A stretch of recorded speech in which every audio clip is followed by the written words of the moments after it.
clarifying to understand that neither government nor mammon, corporatization, Murdochization will suppress the stories and the power of the stories in reporting that we've heard tonight. And so I'm really honored to be part of this evening every year. Everyone is so young. Josh Idelson is criminally young. This does not speak to my... So I want to speak about Michael Hiltzik, a veteran. We need veterans.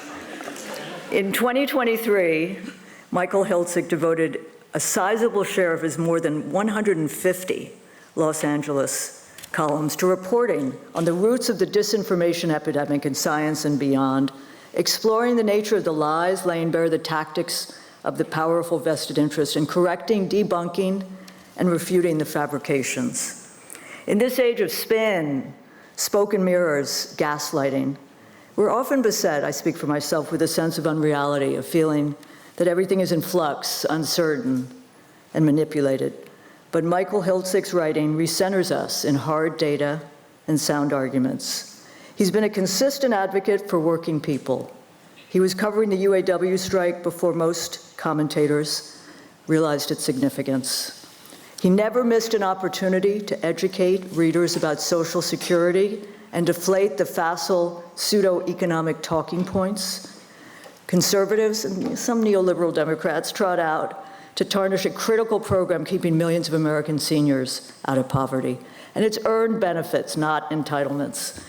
Hiltzik cast a critical eye on the blandishments of the tech industry. He explores how the industry's self-serving hype about AI masks a reactionary agenda to socialize risk, privatize profits, and deprive writers and other creative professionals of a living wage.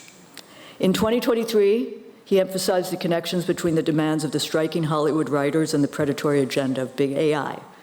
He debunked the myth of a shoplifting epidemic, while wage theft was a much more serious issue with hard data.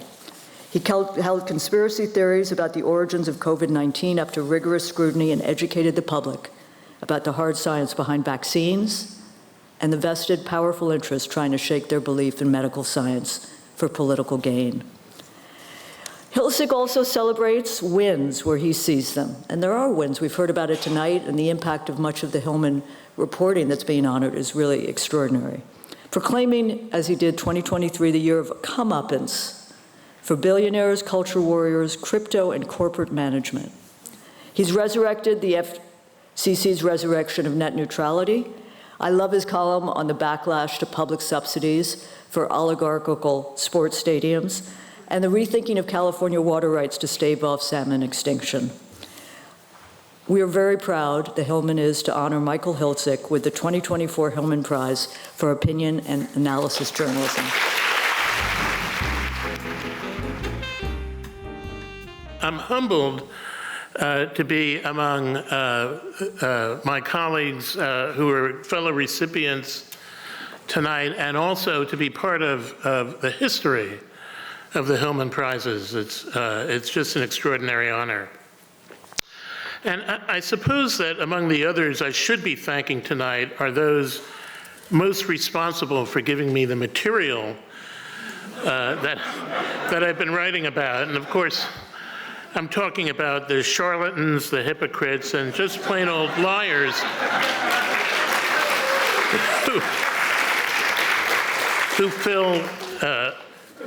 filled public discourse with what I've called a fire hose of falsities about science, about Social Security and Medicare, about our political system.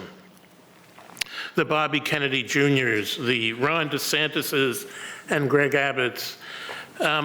We see the power of misinformation and disinformation, and disinformation really is misinformation weaponized for partisan gain, financial gain, and personal gain. And we've been seeing the power of misinformation and disinformation just recently in the actions of university presidents who've called armed police onto their campuses to attack peaceful protesters by citing fears of violence, and in doing so may have helped to foment that violence.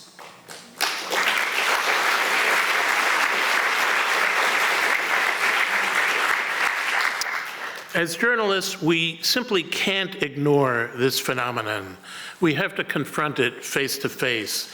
We have to debunk disinformation, refute it, and reveal the sinister motivations of its purveyors. And by pushing back, we take on the responsibility to safeguard public health and the government programs that keep millions of people free from poverty and democracy itself. Now, no one thinks it's easy to correct misimpressions that have become deeply inculcated in the public's mind. Let's take a myth that I've been writing about consistently for 3 years now, and that's a myth about the origin of COVID, the myth that it leaked from a Chinese laboratory, maybe deliberately concocted in a Chinese laboratory. There's no evidence whatsoever for this notion, and overwhelming evidence for the alternative, which is that it reached humans from virus-carrying wildlife and the trade in that wildlife. And yet it persists.